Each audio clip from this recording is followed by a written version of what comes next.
কাকসার গোপালপুর গ্রাম পঞ্চায়েত থেকে কোনো পরিষেবা পাওয়া যাচ্ছে না। কোনো রকম সরকারি প্রকল্পের সুবিধা দেওয়া হলেও তা দল দেখে দেওয়া হচ্ছে বলে অভিযোগ এলাকার মানুষের। ক্রমশই বাড়ছিল ক্ষোভ।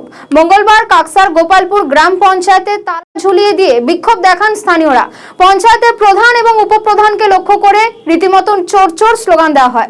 তাদের লক্ষ্য করে ছোড়া হয় ডিম। এই ঘটনায় উত্তপ্ত হয়ে ওঠে গোপালপুর গ্রাম পঞ্চায়েত চত্বর।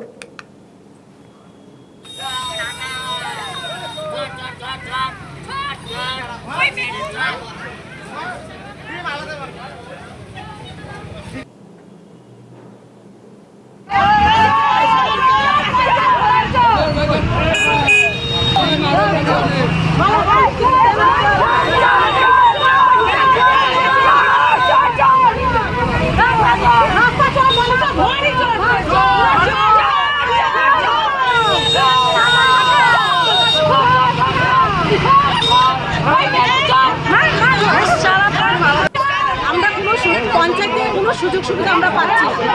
আমাদের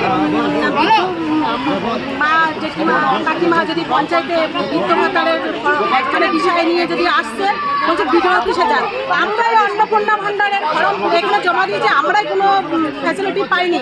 যারা তৃণমূল করে তারা সব ফ্যাসিলিটি তাদের সব টাকা ঢুকে গেছে। আমাদের কেন আমাদের জন্য কিছু হচ্ছে না? আমরা এত লড়াই করে বিজেপি পার্টিটাকে নিয়ে আসলাম আর আমরাই কোনো সুযোগ সুবিধা পাচ্ছি না। পঞ্চায়েতে আসলেই বলে বিডিও অফিসে যায়, তার জন্য আমরা বিডিও অফিসে সবাইকে যেতে হবে। তাহলে পঞ্চায়েতটা আমার এখানে থাকার কোনো দরকার পড়ে না। তাই আমরা বলেছি যে আপনারা কাজ করবেন না, তাহলে এখান থেকে বেরিয়ে যাবেন। কি নাম? আমার নাম উর্মিলা সরকার।